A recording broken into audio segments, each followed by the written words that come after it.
The brown envelope sat on my lap like a stone. 5 days since we put David in the ground. 5 days since my world ended. And now here I was, about to read the last words my husband of 35 years left behind. Before we proceed, thank you for watching her voice narrative.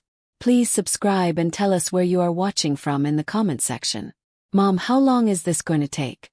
My daughter Emma checked her phone for the third time in 5 minutes. She was 30 now, successful, always busy.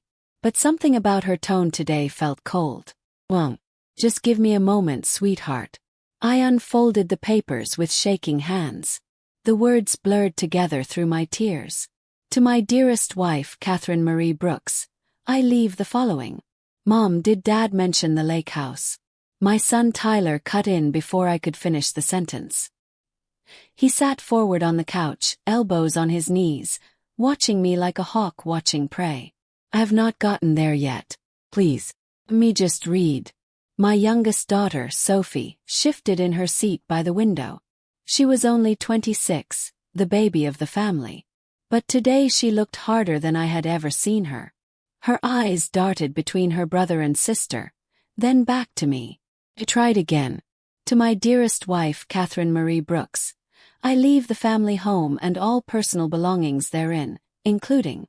What about the car collection? Emma interrupted. Dad had 6 vintage cars. Those are worth at least $500,000. Emma, please. I looked up at her, frustrated. Can you just let me finish one sentence? We just want to understand what we are getting, Mom. Tyler said it so casually, like he was asking about the weather. Like his father had not just died. Like this was a business meeting instead of a sacred moment. What you are getting. The words caught in my throat. Your father just passed away and you are worried about what you are getting. That is not fair, Sophie spoke up. We have a right to know what Dad left us. We are his children.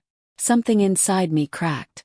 The 3 of them sat there, looking at me with identical expressions. Not grief. Not sadness. Something else.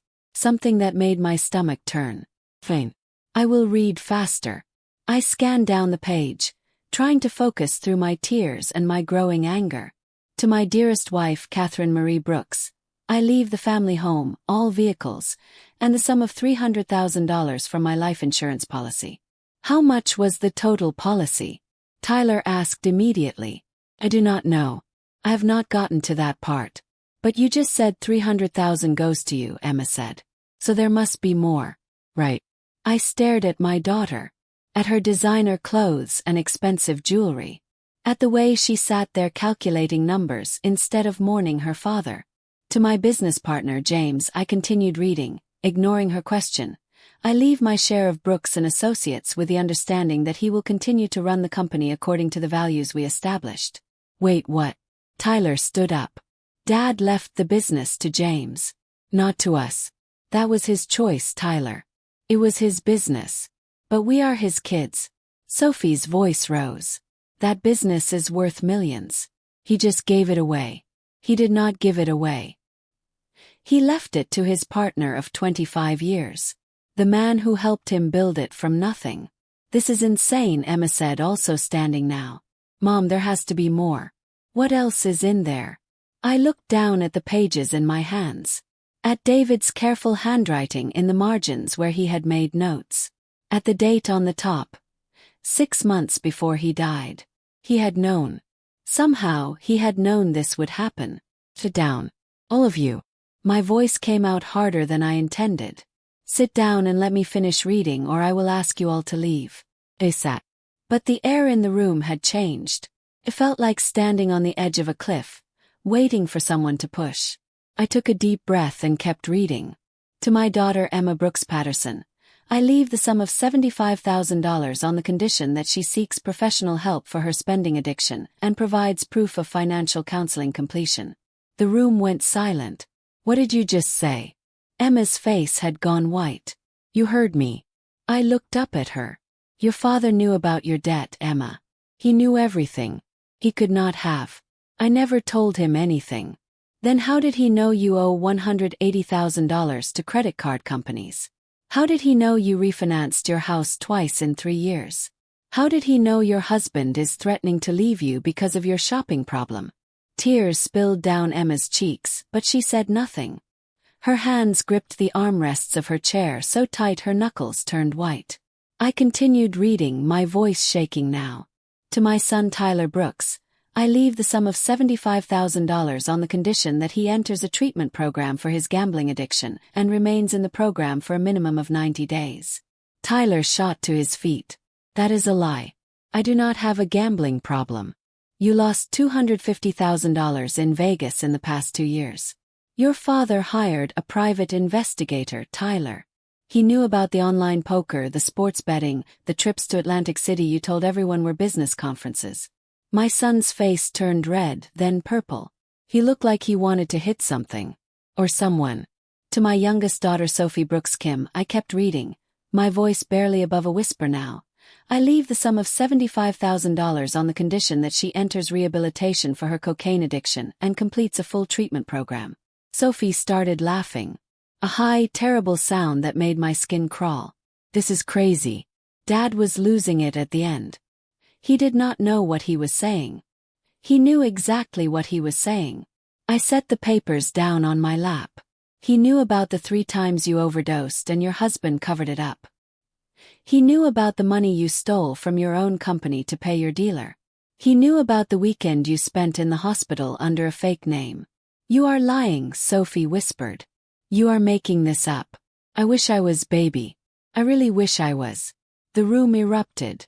All 3 of them talking at once, shouting, crying, accusing. I sat there holding David's will and let the noise wash over me. Let them scream. Let them rage. Because I was starting to understand something terrible. They had known. All of them had known what was in this will. That was why they had been interrupting me every few seconds. They were trying to stop me from getting to the parts that exposed their secrets. Enough. I stood up, and something in my voice made them all stop. Enough. Sit down and listen. They sat. There is more, I said quietly. Much more. And you are all going to hear it. I picked up the will again and found my place. In addition to the above conditions, I want to explain to my children why I have structured my estate in this manner. Each of you came to me in the past 3 years asking for money. Large amounts of money. And each time I gave it to you because I loved you and I wanted to help. The room was so quiet I could hear the clock ticking on the wall. Emma, you told me you needed $50,000 to invest in your friend's business. Gave it to you. 6 months later, you needed another $80,000 for a business opportunity that could not miss. Gave you that too. But I knew you were lying. I knew the money was going to pay off credit cards you had maxed out buying things you did not need. Emma was crying openly now, her face buried in her hands. Tyler, you told me you needed $100,000 to buy into a real estate deal. Gave it to you. Then you needed another $150,000 for a startup investment. I gave you that as well. But I knew you were lying. I knew every dollar went straight to casinos and betting apps and poker games you thought you could win. Tyler stared at the floor. His jaw clenched so tight I thought his teeth might break. Sophie, you told me you needed $60,000 for your husband's medical bills. Gave it to you. Then you needed $90,000 more for a surgery that could not wait.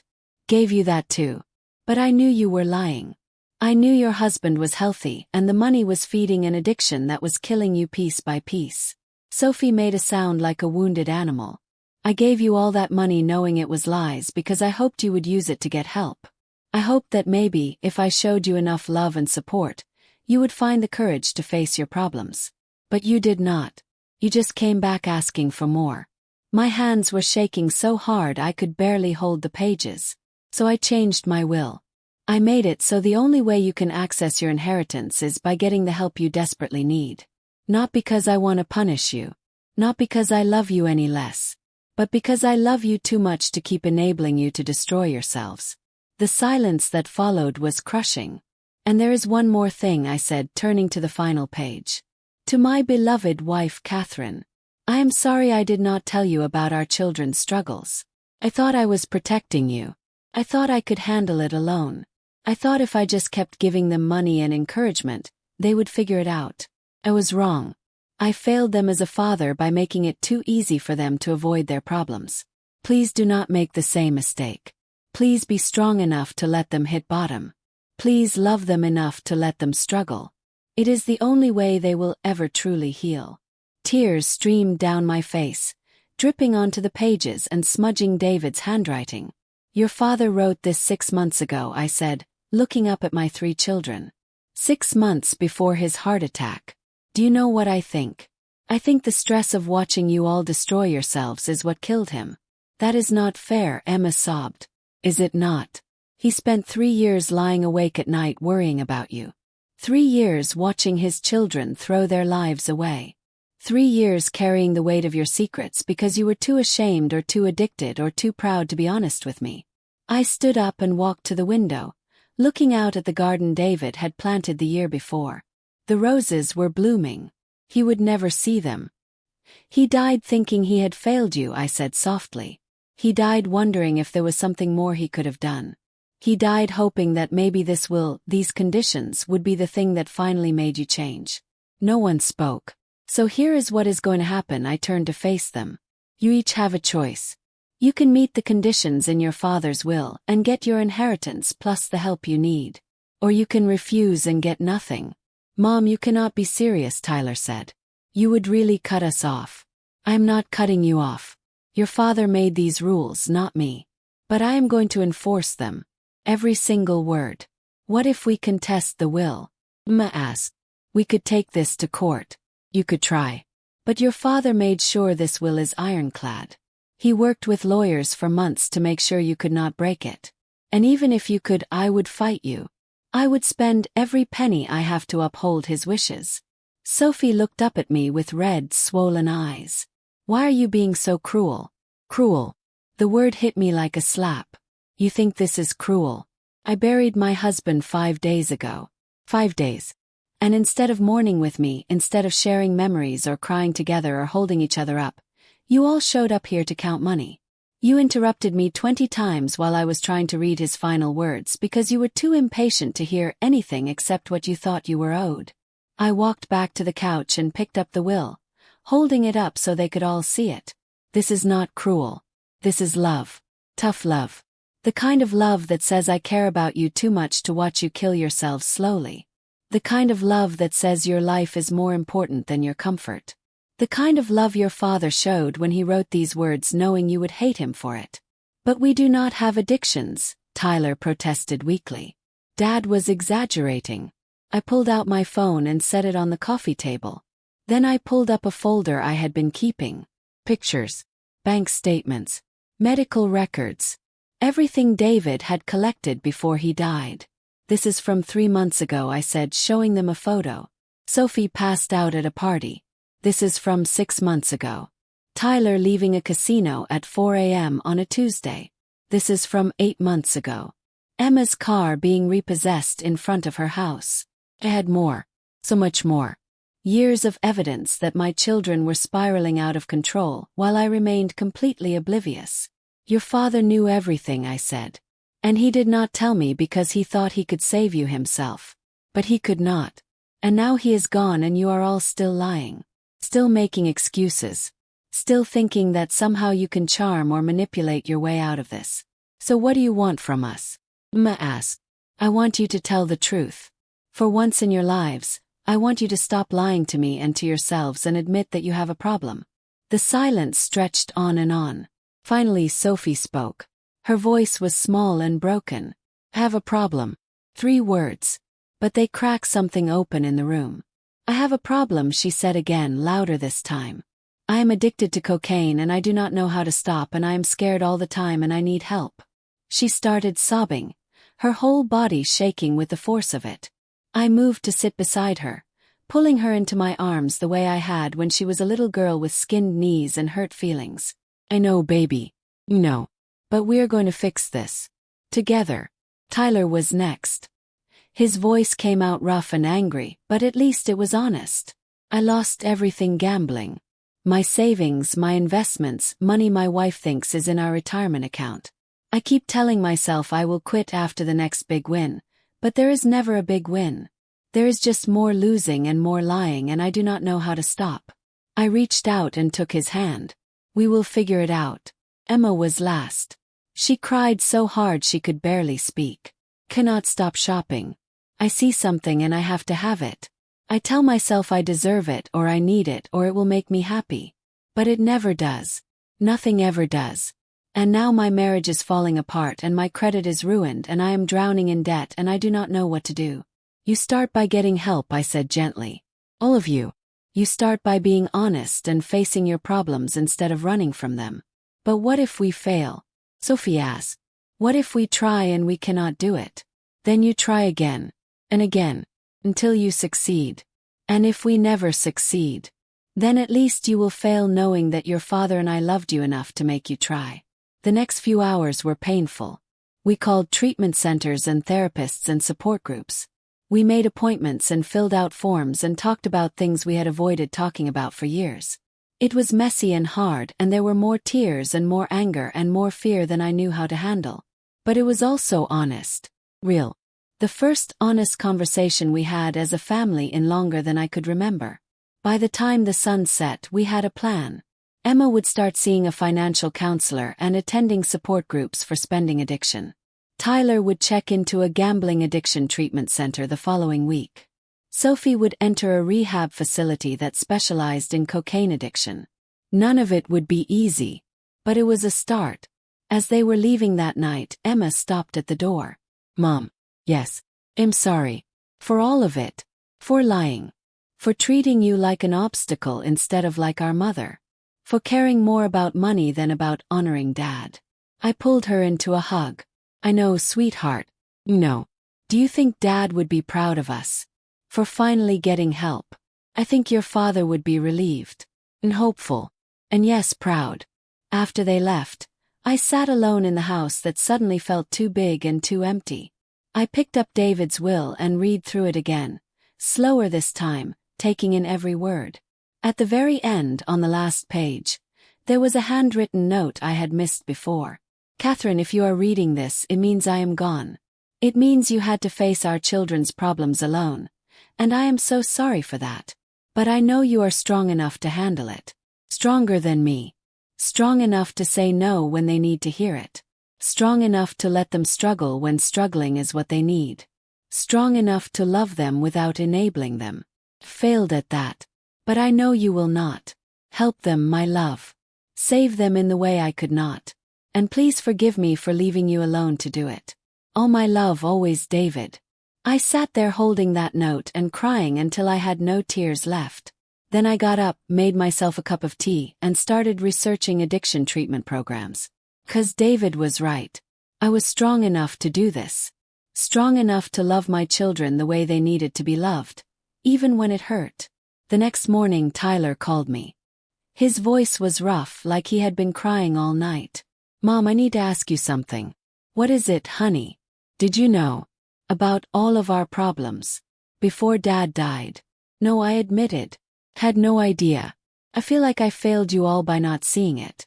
You did not fail us. We hid it from you. We got really good at lying. Why?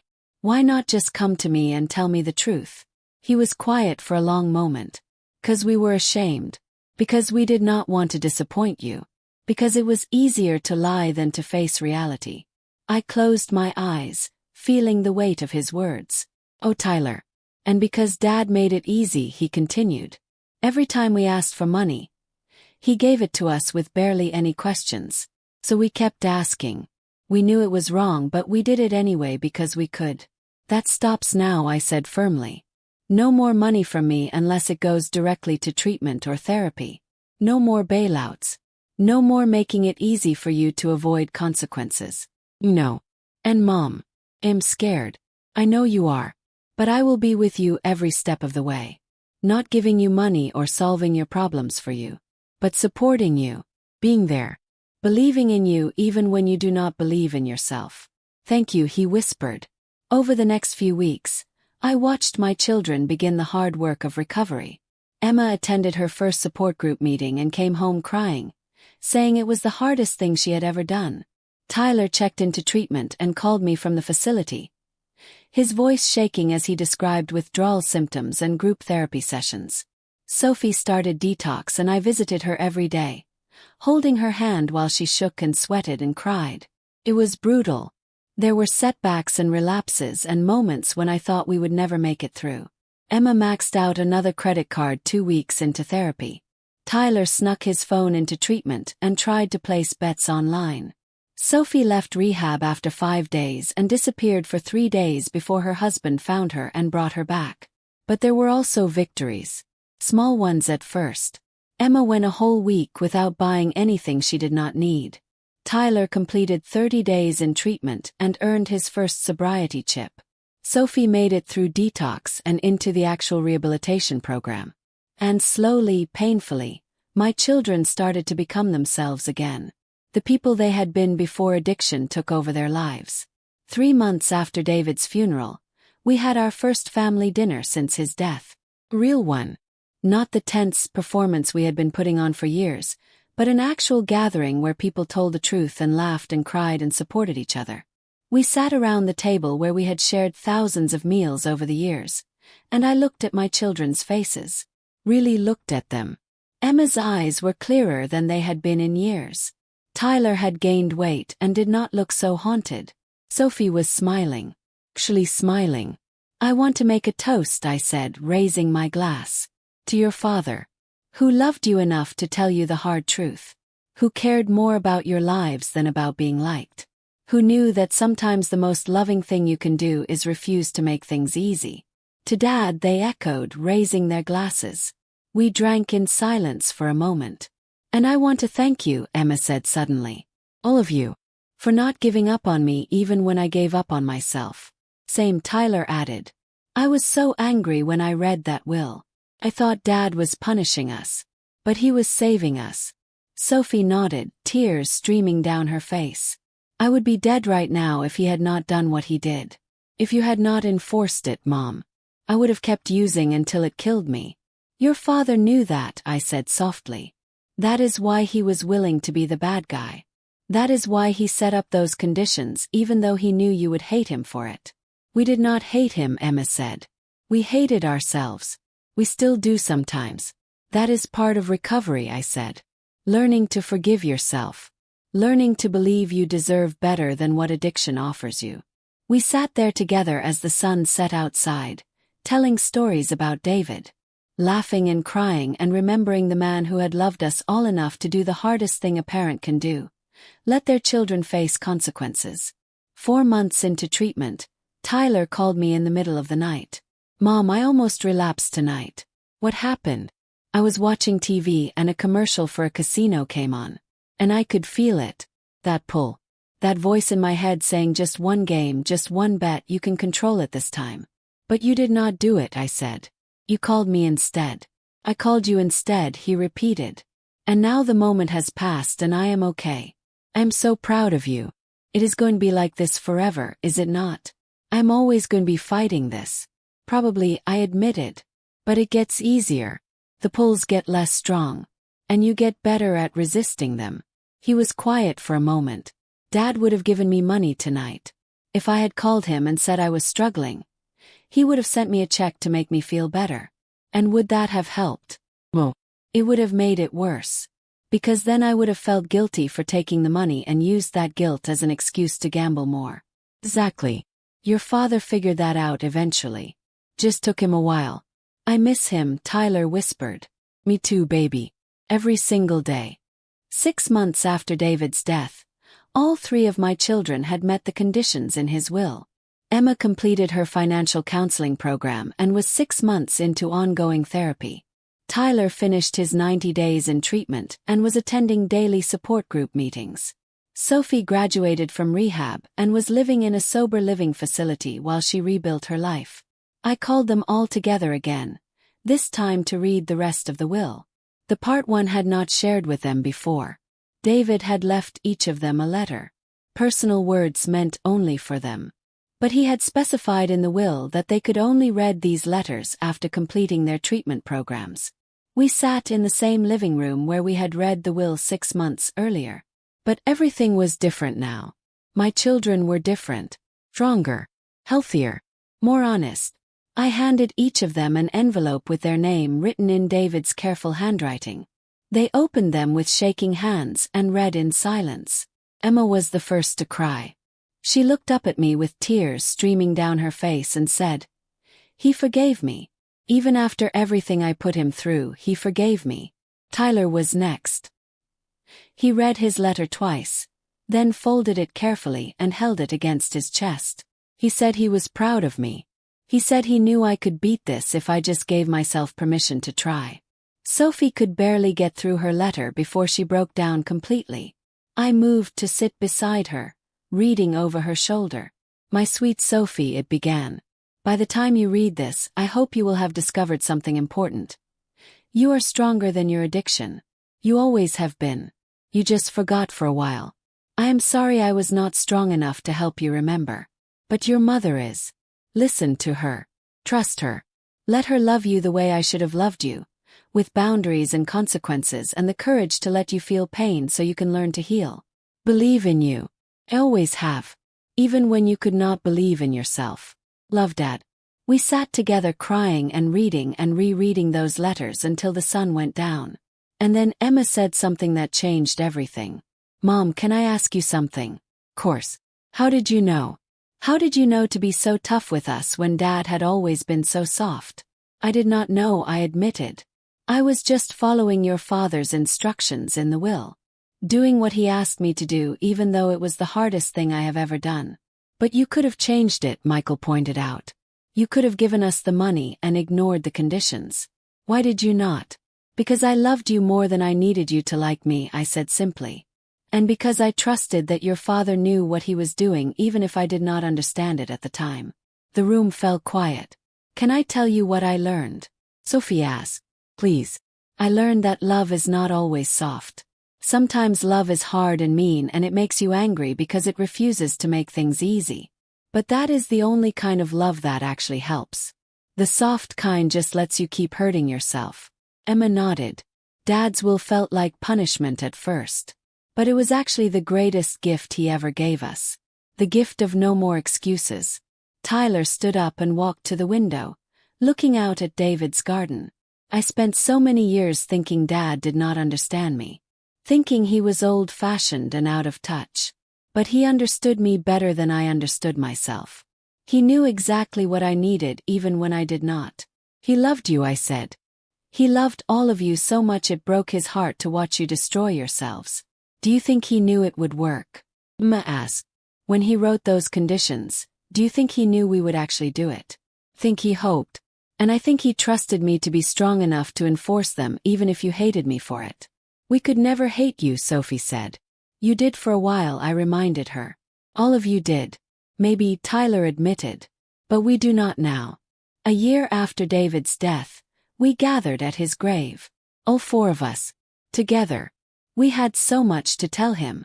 Emma had paid off half her debt and had not shopped compulsively in 9 months. Tyler was almost a year sober from gambling and had started teaching classes about gambling addiction at the treatment center where he had gotten help. Sophie had been clean for 10 months and was back in school studying to be an addiction counselor. We each placed flowers on his grave and spoke to him, telling him about our progress, thanking him for loving us enough to tell us the truth, apologizing for the years we wasted and the pain we caused. When it was my turn, I knelt by the headstone and traced his name with my fingers. "You were right," I whispered. "About all of it. They needed tough love, not easy money. They needed consequences, not bailouts. They needed someone to believe they were strong enough to change, not someone to make it easy to stay the same." I stood up and looked at my children gathered around their father's grave. "And you know what?" I continued, speaking to David but looking at them. "They proved you right. They are strong enough. They are brave enough. They are everything you hoped they would be." Mom, Emma said softly. "Yes, thank you. For doing what Dad asked even when we made it impossible. For being strong enough to let us struggle. For loving us the right way even when the right way hurt. That is what parents do," I said. "We love you even when you hate us for it." We stood there together as the sun set, for people bound together by loss and love and the hard-won knowledge that sometimes the greatest gift you can give someone is refusing to save them from themselves. On the drive home my phone buzzed. Text from Tyler. I got the promotion. The one I applied for last month. I start next week. Then Emma texted. 6 months debt-free as of today. 6 months. Then Sophie. 1 year clean next week. Can we celebrate together? I pulled over and sat in the car crying. But these were different tears. Not grief or pain or fear. These were tears of gratitude. Gratitude that David had been wise enough to know what our children needed. Gratitude that I had been strong enough to give it to them. Gratitude that they had been brave enough to accept it. That night, I sat in David's study and pulled out his will one more time. I had read it so many times I practically had it memorized. But tonight I noticed something I had missed before. At the very bottom, in the tiniest handwriting, was one final note. Catherine, thank you for being the strong one. Thank you for doing what I did not have the courage to do. Thank you for saving our children when I could not save them myself. You are, and always have been, the best thing that ever happened to this family. I love you more than words can say. David. I held that paper and cried until I could not cry anymore. Then I carefully folded it, put it back in its envelope, and placed it in the drawer where David used to keep his most important documents. 'Cause that is what it was. The most important document. Not because of the money or the conditions or the legal language. But because it was proof that love sometimes means letting people fall so they can learn to stand on their own. My children had fallen. Hard. But they had also gotten back up. Stronger and wiser and more honest than they had ever been before. And somewhere I like to think David was watching them with pride. Knowing that his final gift, his carefully structured will with all its conditions and requirements, had done exactly what he hoped it would do. Had saved them. Not from their problems. But from themselves. The phone rang again. This time it was all 3 of them on a group call. Mom, we want to take you to dinner, Emma said. To celebrate Sophie's 1 year and my 6 months debt-free and Tyler's promotion. That sounds wonderful. And Mom. Tyler added. Yes. We want to tell you something. All of us have been talking and we realized something important. What is that? Dad's will did not save us. You did. By being strong enough to enforce it. By refusing to give us easy answers. By loving us more than you needed us to like you. We could not have done this without you, Sophie added. Oh, thank you. For everything. I sat there holding the phone and crying for what felt like the 100th time that year. But again, these were good tears. Healing tears. I love you all so much, I managed to say. We love you too, Mom, they said together. After we hung up, I walked through the house turning off lights. As I passed the living room where we had read the will a year ago, I stopped and looked at the spot where David's chair used to sit. You did good, I whispered to his memory. They're going to be okay. We're all going to be okay. And for the first time since he died, I actually believed it. The end of the story is really just the beginning. My children still struggle sometimes. Emma occasionally feels the pull to shop when she is stressed. Tyler sometimes dreams about casinos. Sophie has days when staying clean feels impossible. But they keep fighting. And I keep supporting them. Not with money.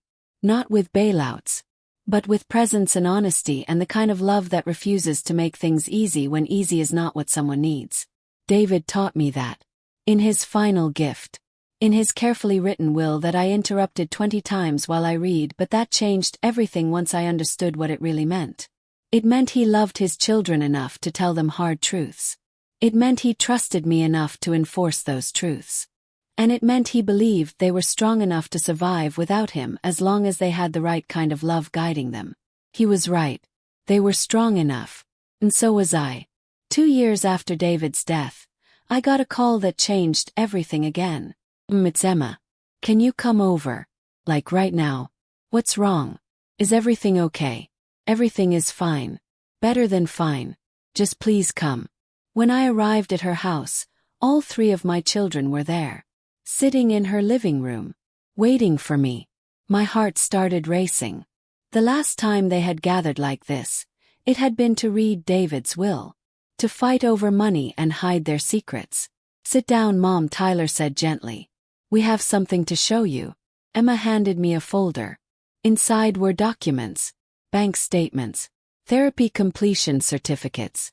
Letters from counselors and sponsors. What is this? Asked. Proof, Sophie said. Proof that we did it. All of it. I flipped through the pages.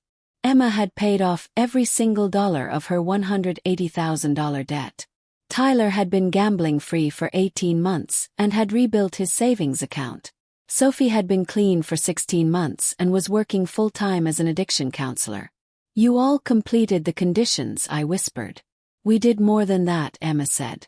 We became the people Dad hoped we would be. Tyler pulled out another envelope. This one was addressed to me in handwriting I did not recognize. What is this? Open it, he said.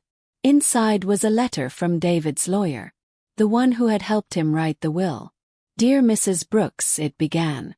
If you are reading this, it means your children have successfully completed the requirements outlined in David's will.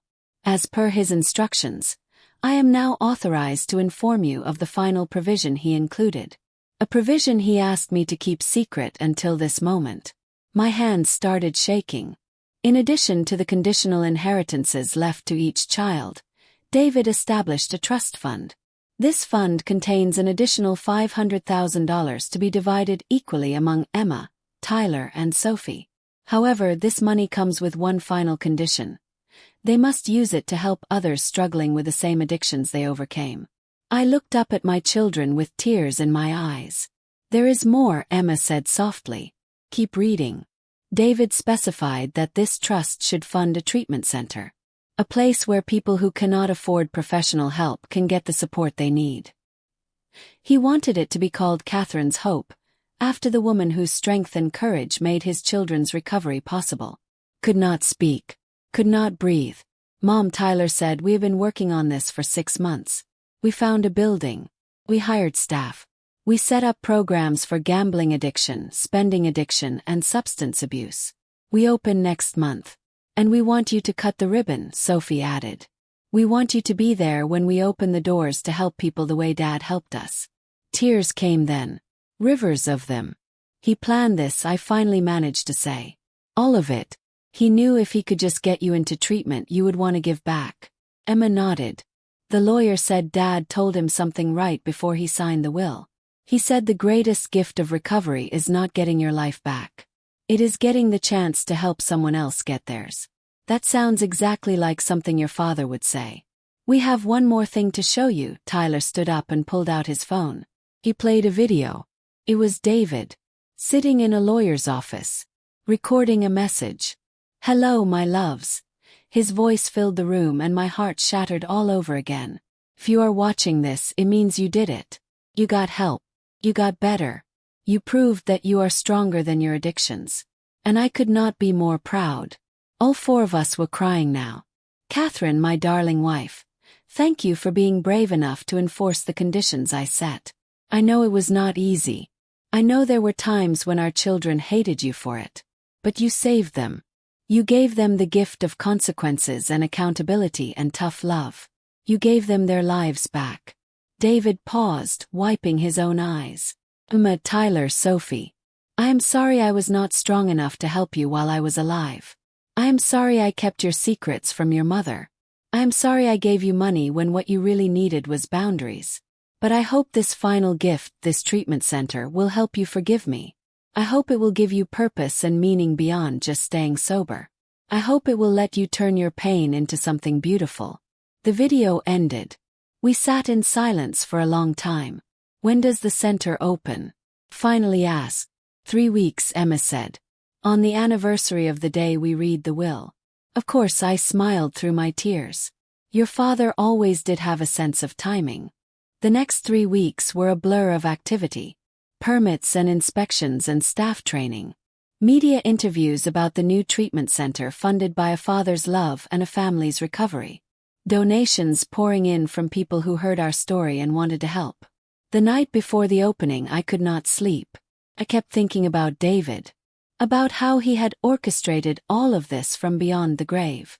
How he had known exactly what our children needed and exactly how to give it to them. I got out of bed and drove to the cemetery. Sat beside his grave in the darkness. Tomorrow we open Catherine's Hope, I told him. Your final gift to our children and to everyone else who is struggling the way they struggled. I wish you could be there to see it. The wind picked up, rustling the leaves on the trees around me. But I guess you already know, I continued. Somehow you knew all of this would happen. You knew they would get better. You knew they would want to help others. You knew that I would find the strength to do what needed to be done. I placed my hand on his headstone. I miss you every single day. But I see you in our children. In their strength and their compassion and their determination to make something good out of their pain. You live on in them. Me. In everyone who will be helped by the center we are opening tomorrow. I sat there until sunrise, talking to David about everything and nothing. Telling him about Emma's new job managing the center's finances. About Tyler's plans to lead group therapy sessions. About Sophie's joy in counseling others through the same struggles she had faced. When the sun came up, I drove home and got ready for the opening ceremony. The parking lot was packed. News crews. Community leaders. People struggling with addictions who had heard about the free treatment programs. Families who had lost loved ones to addiction and wanted to support our mission. Emma, Tyler, and Sophie stood beside me at the front entrance. Behind us, the building that would house Catherine's hope. A place of healing built on the foundation of pain and recovery and a father's extraordinary love. I held the ceremonial scissors, ready to cut the ribbon. Before we begin, I want to say something, I told the crowd that had gathered. 2 years ago, I read my husband's will. My children interrupted me 20 times while I read it because they were afraid of what it would say. They were right to be afraid. Because that will expose secrets they had been keeping for years. Addictions they had been hiding. Lives they had been destroying. The crowd was silent, listening. My husband could have left them money with no conditions. He could have made things easy for them. But he loved them too much for that. He loved them enough to make their inheritance conditional on getting help. And that decision, that hard choice to enforce consequences instead of giving handouts, saved their lives. I looked at my children standing beside me. Today we open this center in honor of that choice. In honor of the truth that sometimes love means saying no. Sometimes love means letting people struggle. Sometimes love means watching someone you care about hit bottom so they can learn to climb back up. Emma stepped forward. We named this center after our mother because she was the one who enforced our father's conditions. She could have given us the money and ignored his wishes. But she did not. She loved us enough to let us hurt. To let us face consequences. To let us discover we were strong enough to save ourselves. Tyler added, if you are here today because you or someone you love is struggling with addiction, please know this. Recovery is possible. It is hard and it hurts and there will be days when you want to give up.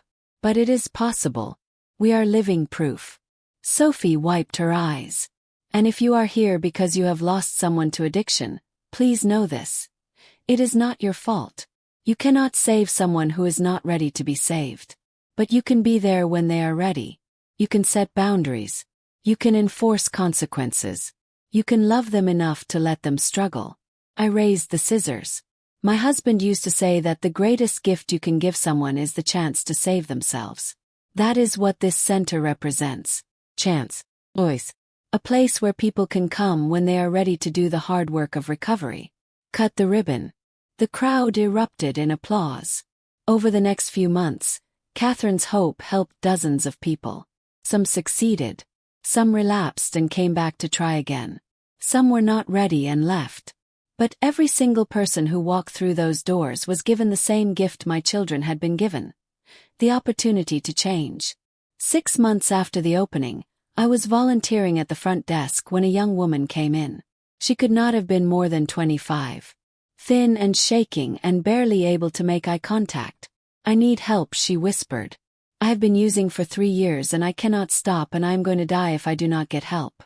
You came to the right place, I said gently. Let me get you checked in. As I helped her fill out paperwork, she looked up at me with tears in her eyes. Why do you do this? She asked. Volunteer here, I mean. You do not look like someone who has been where I am. My children were where you are, I told her. And someone helped them. Someone gave them a chance. Now we are giving that chance to others. Did they make it? Your children. Yes, they did. It was not easy and it was not quick. But they made it. She started crying. Do you think I can make it? I think you are already making it. You walk through that door. You asked for help. That is the hardest part. Sophie appeared then, coming to take the young woman back for intake. She caught my eye and smiled. I will take good care of her, Mom. I know you will, baby. 1 year after opening Catherine's Hope, we held a celebration. A gathering of everyone who had been helped by the center. People who were in various stages of recovery. Families who had gotten their loved ones back. Staff members who had dedicated themselves to this mission. Emma stood up to speak. A year ago, we opened these doors hoping to make a difference. Hoping that our Father's legacy would help people the way it helped us. I am happy to report that in the past year, we have served over 300 people. We have seen 157 complete our programs. We have witnessed miracles of recovery every single day. The room applauded. Tyler spoke next. But the numbers do not tell the whole story. The story is in the mother who got her son back after thinking she had lost him forever to drugs. The story is in the husband who learned to stop gambling and started coaching his daughter's soccer team. The story is in every person who walked through our doors thinking they were beyond help and discovered they were stronger than they knew. Sophie finished. Our Father gave us a gift we did not want. A will that exposed our secrets and forced us to face our problems. But that gift saved our lives. And now, through this center, we get to pass that gift on to others. We get to tell them the truth our Father told us. You are worth fighting for. Your life matters. You can change if you are willing to do the work. I stood up, my heart so full I thought it might burst. My husband has been gone for 3 years now. But his presence is felt in this building every single day. In the people who find hope here. In the families who are reunited. In the second chances and new beginnings that happen within these walls. I looked around the room at all the faces. So many stories. So much pain transformed into healing. David always said that the measure of a life is not what you accumulate but what you give away. He gave away his money, his time, his love. And in the end, he gave away the greatest gift of all. The truth. The hard, uncomfortable truth that enabled our children to save themselves. Emma, Tyler, and Sophie came to stand beside me. We have an announcement, Emma said. With the success of this center and the additional donations we have received, we are opening 2 more locations. One in the city and one upstate. We are expanding our programs to include family counseling and job placement services. We are creating a scholarship fund for people who cannot afford treatment. We are calling it the David Brooks Legacy Project, Tyler added. Because our Father's legacy is not just about us. It is about everyone whose life can be changed by the kind of tough love he showed us. Sophie pulled out a framed photograph of David and hung it on the wall near the entrance. So that everyone who comes through these doors knows the man who made this possible, she explained. The man who loved his children enough to tell them hard truths. The man whose final act was to create a pathway to healing for people he would never meet. I stared at that photograph through my tears. At David's kind eyes and gentle smile. At the face of the man who had been my partner for 35 years. I think he would be proud, I whispered. I know he would, Emma said, putting her arm around me. That night, after everyone had gone home, I sat alone in the center, walking through the halls, looking at the therapy rooms and the common areas and the spaces where so many lives had been transformed. My phone buzzed. Text from Tyler. Mom, I just wanted to say thank you. For everything. For being strong when we needed you to be strong. For loving us enough to let us struggle. For honoring Dad's wishes even when it was hard. We would not be here without you. Then Emma texted. I paid off my last debt today. 100% debt-free. I never thought I would be able to say that. Thank you for not giving me an easy way out. Thank you for making me do the work. Then Sophie. 2 years clean today. 2 whole years. And I spent the day helping someone else get clean. Dad was right. The greatest gift of recovery is getting to help someone else recover. I love you, Mom. I sat there reading and rereading those messages. Thinking about the journey we had been on. The pain and the struggle and the hard-won victories. David had known. Somehow, he had known exactly what our family needed. Not money. Not comfort. Not easy answers. But truth and consequences and the opportunity to prove they were stronger than their worst moments. 3 years after David's death, on the anniversary of the day I read his will, we gathered at his grave again. This time we brought something special. Plaque. Bronze and beautiful. With words we had all agreed on together. David James Brooks. Beloved husband and father. Your love was not soft, but it was real. Your final gift was not easy, but it was exactly what we needed. Because of you, we learned that strength comes from struggle. That healing comes from honesty. That the greatest love sometimes says no. Your legacy lives on in Catherine's hope, and in the hundreds of lives transformed by your wisdom and courage. We miss you every day. We honor you by helping others. We love you forever. We installed the plaque at the main entrance of Catherine's Hope, right next to David's photograph. So everyone who comes here knows, Emma said. This is what real love looks like. I traced the words on the plaque with my fingers. You did it, I whispered to David. You saved them. You saved me. You saved people you never even met. All because you were brave enough to tell the truth. The sun was setting as we left the cemetery. But instead of feeling sad, I felt peaceful, grateful, full of hope for the future. Because David's story was not over. It lived on in our children's recovery. In the treatment center bearing my name. In every person who found healing and hope within its walls. My children had interrupted me 20 times while I read David's will. They had frowned and whispered and plotted and panicked. They had been angry and desperate and lost. But that will, those conditions, that tough love had given them back their lives. And now they were using those lives to give hope to others. That, I thought as I drove home through the twilight, is the greatest legacy anyone could ask for. David had planted seeds in the darkness of his death. Seeds of truth and accountability and real love. And those seeds had grown into something beautiful. Something that would continue growing long after all of us were gone. As I pulled into my driveway, I looked up at the stars beginning to appear in the evening sky. Thank you, I whispered. For loving us enough to tell us hard truths. For trusting me to be strong. For believing our children could change. For giving us all the gift of real love even when it hurt. The wind picked up gentle and warm. And somewhere I like to think David was smiling. Because his children were not just surviving. They were thriving. They were helping others thrive. They were living proof that sometimes the hardest gift is the greatest gift. That sometimes love means letting go. That sometimes the only way to save someone is to refuse to save them yourself. I walked into my house, turned on the lights, and looked at the family photos covering the walls. David and me on our wedding day. The kids as babies. Family vacations and birthday parties and ordinary moments made extraordinary by love.